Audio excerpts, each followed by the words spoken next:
বলেন। জি, এখন কি আপনারা সবাই স্বাধীন? আমরা স্বাধীন। আসসালামু আলাইকুম। ওয়ালাইকুম সালাম। জি, বর্তমানে তো শেখ হাসিনা নেই, তো নতুন সরকারের কাছে আপনি কি আশা করেন? নতুন সরকারের কাছে তো আমরা অনেক আশা। আমাদের যেমন আশা হলো, প্রথম হলো এই যে আমাদের যে ভাইয়েরা শহীদ হয়েছে জি তাদের নামে একটা স্মৃতিচারণ করা উচিত।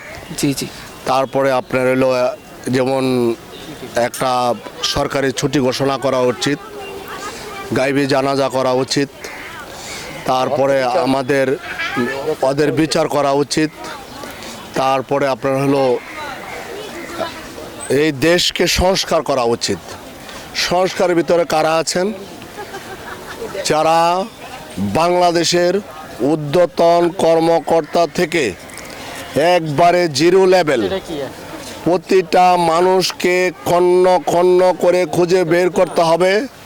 বাড়ি বাড়ি গিয়ে তাদেরকে খুঁজে বের করতে হবে তারা কতটুকু দুর্নীতি করেছে। জি জি তাদের দুর্নীতিটা দেখতে হবে।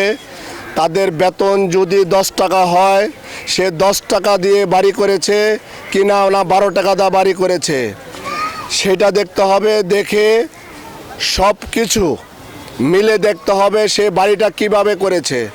যদি দেখে দুর্নীতির টাকা বাড়ি হয়েছে, ঘুষের টাকা বাড়ি হয়েছে, সেই বাড়িটা আমাদের সরকার, জনগণের সরকার, সেই সরকার উদ্ধার করে আমাদের সরকারের নামে নিতে হবে, রাষ্ট্রীয়ভাবে নিতে হবে। এই গেল একটা। দ্বিতীয় হলো, আমাদের দেশ সোনার ছেলেরা ছিল বৈষম্য আন্দোলনকারীরা।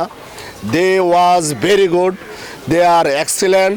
তাদের ভিতরে দেশের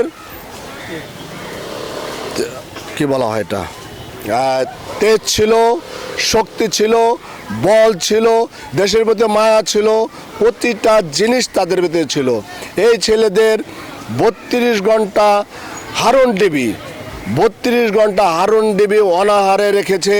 তাদেরকে বন্দি করে রেখে আমাদের এই খুনি হাসিনার পক্ষে গীত গাওয়ার জন্য তাদেরকে রেখে দিয়েছে 3 দিন। কিভাবে, কেন কেন এভাবে হবে?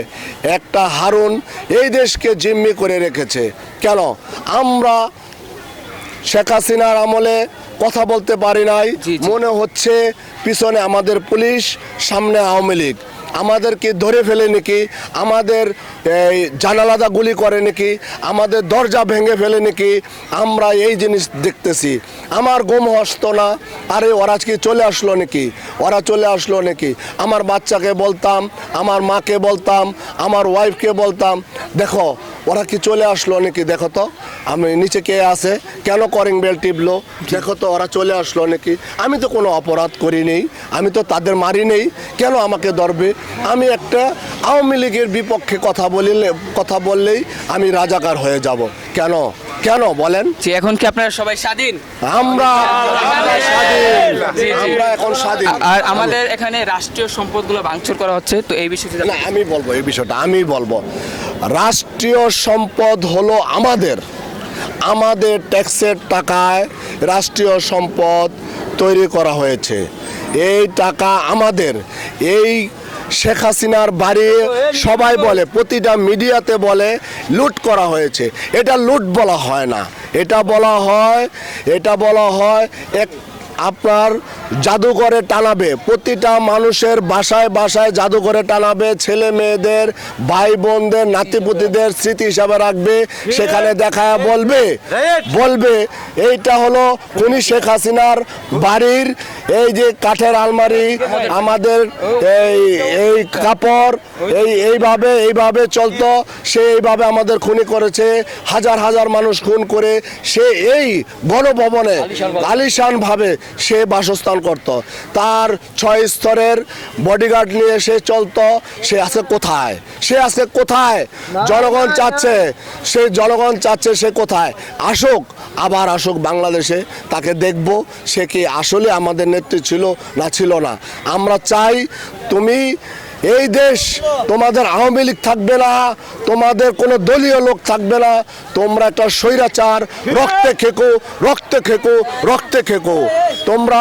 আর আরেকটা কথা, আপনারা আরেকটা কথা বলবেন না যেন গণভবনের জিনিসগুলা লুট করে নিয়েছে। এটা লুট করে নাই, এটা মিথ্যা কথা।